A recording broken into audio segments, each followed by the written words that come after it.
G'day guys, Josh here from MVDBR with one of probably the most pointless videos we've ever made. Why is this a pointless video? Well, T7 is one of the easiest bikes I've ever owned to maintain. It's such an easy job to change the oil that you really don't need a video explaining how to do it, but somebody asked for it and hey, we're nothing if not accommodating, so let's get into it. The old T7's due for an oil change. It's up to its 15,000 Ks. As I've mentioned in previous videos, the oil change interval is recommended at 10,000. I'm doing mine every 5,000 because it's mostly off-road. They say to change the filter at 20,000. I just change it every time I do the oil. They're cheap. The filters are only like 12 bucks. So yeah, you might as well do it while you're there. So what do you need for the job? Nothing special. Basic tools. Literally all you're going to need is a 17mm spanner to take the drain bung off. Maybe an oil filter removal tool if your oil filter's a bit tight. You'll need a drain pan to drain the old oil into. You'll need 2.5 litres of 10W40 oil. You'll need a new oil filter. I've just got a Tenere one here just because it was cheap-ish. Some kind of funnel or pouring spout is handy. Measuring jug is helpful too for getting the right amount of oil. I just use a 1 litre bottle. Gives me a rough idea of how much I'm putting in. And that is it. That's all you need apart from whatever you need to get your bash plate off. I've got the B&B bash plate, which is a piece of cake to take off, 4 bolts. The engine's already warmed up. They recommend to warm the engine up before you drop the oil. I've already been for a bit of a ride, so she's nice and warm. So yeah, first things first, bash plate off. I'm not going to bother filming that because it's going to be different depending on what bash plate you're running. Alright guys, once your bash plate's off, anybody guess the next step? Yeah, that's right. We drain the oil. But first, you want to put your drain pan underneath, alright? Just want to give a quick plug before we go any further to B&B Off-Road Engineering for this bash plate. It is a beast. You just can't get a better bash plate for your T7 than this. She's been through a bit of a rough time already, standing up quite well. Comes with a linkage guard, replaceable. Yeah. 5mm thick alloy, it's a beast. Anyway, you're going to take your 17mm wrench or spanner or whatever you want to call it. Make sure your drain pan is underneath the drain bolt.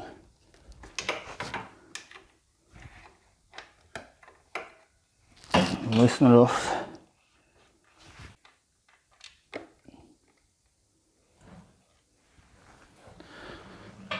Drainer out. Always wear gloves. Don't do what I do. Just giving the drain bung a quick clean up with a rag here. They probably recommend you change the little gasket washer every time you do the oil, but this will be my third oil change and I haven't changed it yet. It's been fine. And then we'll remove the filter. Unfortunately, this new filter I got from Tenere does not have the nut on the end of it. I don't know if you can see that there, the K&N's actually got a nut welded to the end of it, which makes it a lot easier to get off. I think it's around about a 17, same as the drain bung. That'll work. If you have one of these, this one's actually way too big for this size filter, but you can make it work by putting a bit of rag around it or something else. I'll just show you. Hopefully without dropping the rag into the oil.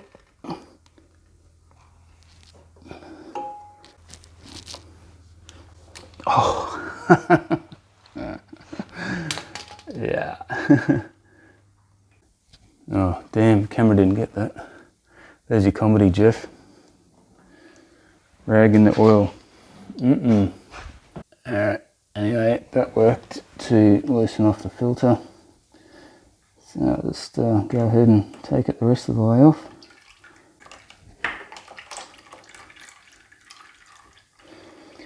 I know you've heard it 100 times before, but you want to make sure that your rubber gasket comes off with the filter and doesn't stay on the block there. I'm going to go ahead and rock the bike. Just helps to get that last bit of oil out. I do like to give the gasket surfaces a quick wipe, make sure there's no dirt there before replacing the the plug and also the filter.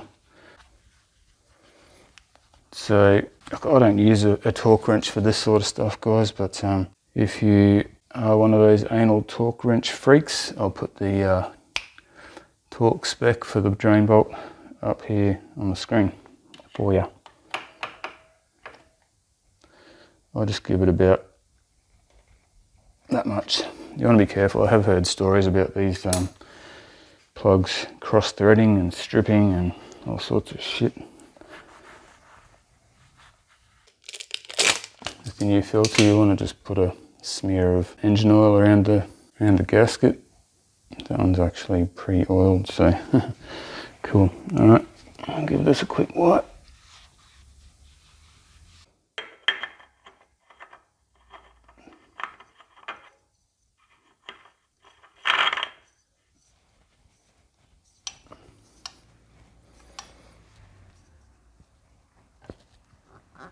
Basically, with these filters, I just go as tight as you can with your hands. If you're a real weakling, you might want to give it a bit of a nip up with your filter tool. I definitely recommend grabbing one of those Canon filters if you can, guys. Definitely makes it easier to get them on and off with that nut on the end of them. Anyway, that's on. Give it a bit of a nip up with the filter tool. So everything's tight there now. All we're going to do is refill the sump and we're good to go. So if you're changing the filter as I am, I'd probably start with throwing about 2.5 litres in. So this is a 1 litre bottle. Funnels are for amateurs. So luckily I don't have the DTs going on today. Steady hands. It's 1 litre in.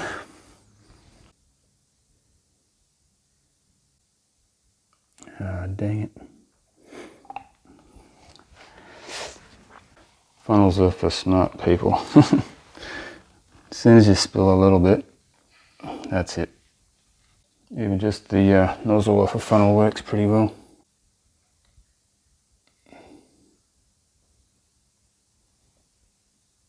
Doing shit left-handed just so I can not block the camera.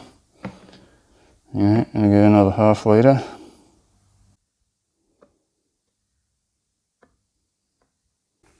Fill cap back on. Wipe up my mess. Righto guys, what I'm going to do now is fire it up, run the oil through a bit, then I'll stand the bike upright obviously and check the sight glass to make sure the level's in the right position, and if it's not, add a bit more, blah blah blah, you know how it goes. So yeah, definitely a good idea to start it up, get the oil filter full of oil and everything, and then you can get a more accurate reading of how much oil's in there. So yeah, we'll do that.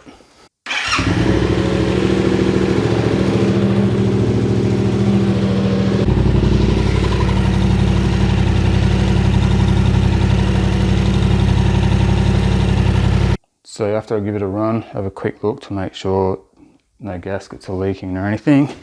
Now what's left to do, let's check the sight glass.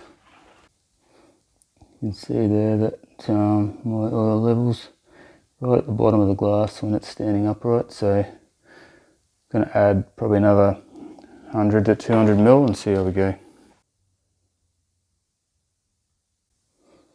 Hopefully you can see that there, it's right in the middle. So we'll call that done. That's it guys, that's the job done. Basically, as long as you've got no leaks coming out the bottom, good to go. Throw your bash plate back on, ride off for another 5,000 Ks or whatever. For my money, it just doesn't get any easier than that. So yeah, told you it was a pointless video, but anyway, now you've seen how it's done, how easy it is. I hope this video has helped somebody out there, and we'll catch you guys on the next one.